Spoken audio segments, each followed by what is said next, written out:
Selamat hari Minggu anak-anak. Kita akan mendengarkan firman Tuhan. Mari kita berdoa terlebih dahulu.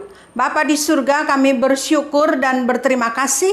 Sekali lagi kami boleh mendengar akan firman Tuhan. Kiranya Engkau tolong kami boleh mengerti dan melakukannya dalam hidup kami.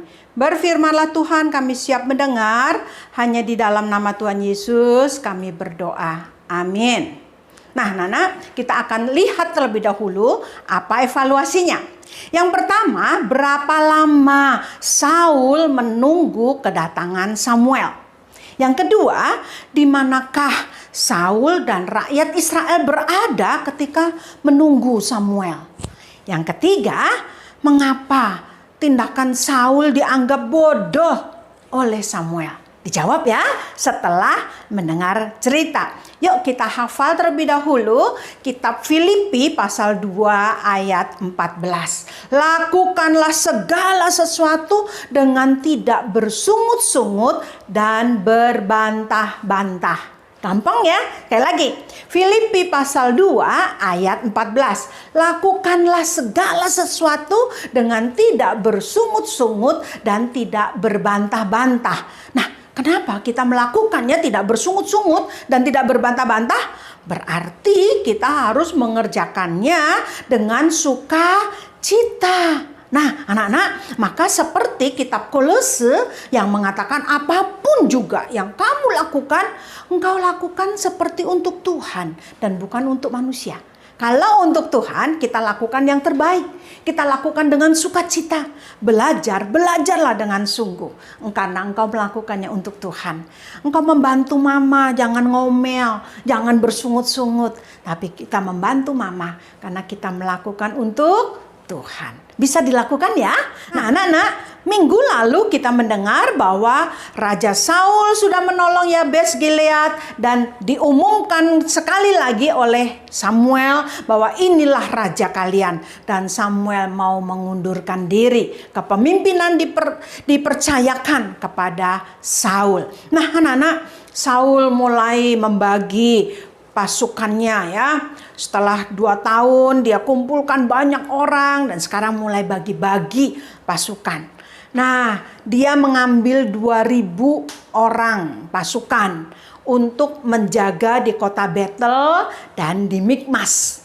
Dan yang 1000 dia percayakan kepada Yonatan anaknya untuk berjaga-jaga di daerah Gibea. Nah, anak-anak, Yonatan dipercaya 1000 pasukan ini, lalu dia menyerang bangsa Filistin yang berada di Geba. Dan ternyata bangsa Filistin kalah, anak-anak. Wow, mereka senang sekali ya.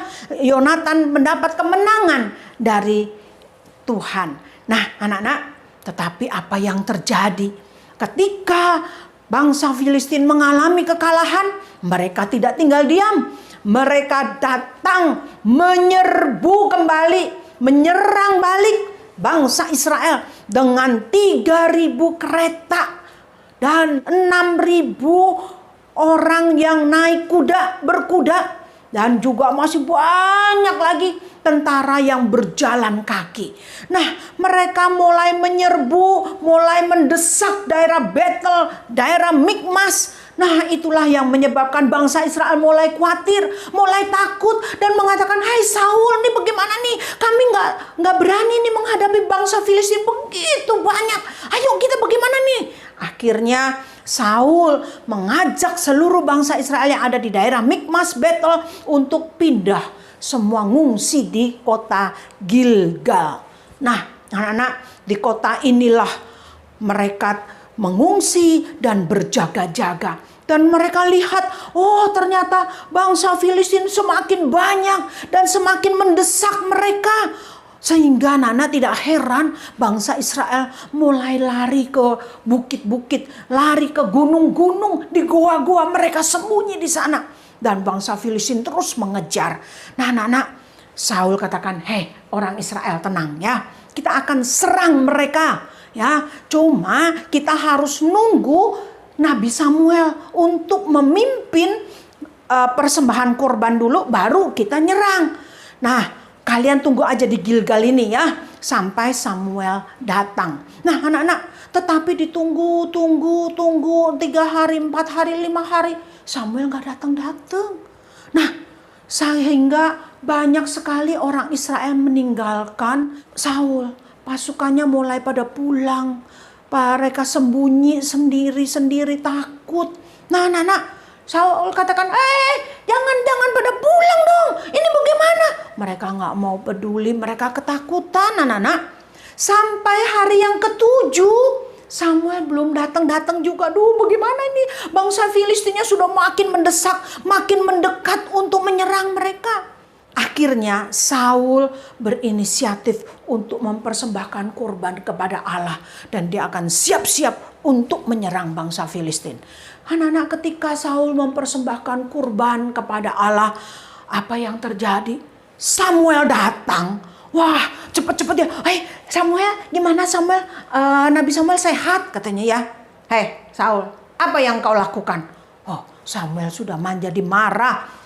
Engkau sudah lakukan memberikan persembahan ya? Katanya. Iya. Nabi Samuel, habis bangsa Filistinnya semakin mendekat. Dan banyak rakyat-rakyat, prajurit pada meninggalkan. Dan aku hitung tinggal 600 orang. Waduh. Nah, tetapi ingat ya, bahwa memberikan persembahan itu adalah tugas dari nabi. Memberikan persembahan bukan tugas kamu. Kamu sudah menyalahi aturan, melanggar. Dan sekarang Tuhan tidak mau lagi memakai engkau. Padahal Tuhan sudah mengurapi engkau, tapi Tuhan sudah nggak mau lagi. Karena engkau sudah salah. Nah, anak-anak, akibat dari kesalahan Saul ini, bangsa Israel diserang oleh bangsa Filistin. Mereka dijarah dan anak-anak, senjata bangsa Israel semua dirampas oleh bangsa Filistin. Sehingga mereka nggak punya senjata lagi. Dan yang punya senjata hanya Saul dan keluarganya. Nah anak-anak, inilah yang terjadi ketika kita melakukan kesalahan, ditegur, berbantah-bantah, bukannya mengakui kesalahan, atau malah bersungut-sungut. Akibatnya kita kehilangan berkat. Maka hati-hati anak-anak ya, ketika kita belajar, jangan bersungut-sungut, belajar dengan sukacita. Kita lakukan untuk Tuhan. Ketika mama negur, mari kita katakan, iya mah, maaf mah, aku salah. Jangan berbantah-bantah, supaya tidak kehilangan berkat dari Tuhan. Yuk kita berdoa ya. Bapa di surga, tolong kami untuk boleh senantiasa melakukan yang terbaik bagi Tuhan. Tidak bersungut-sungut dan tidak berbantah-bantah. Dalam nama Tuhan Yesus kami berdoa. Amin. Ini evaluasinya. Sampai jumpa, Nana.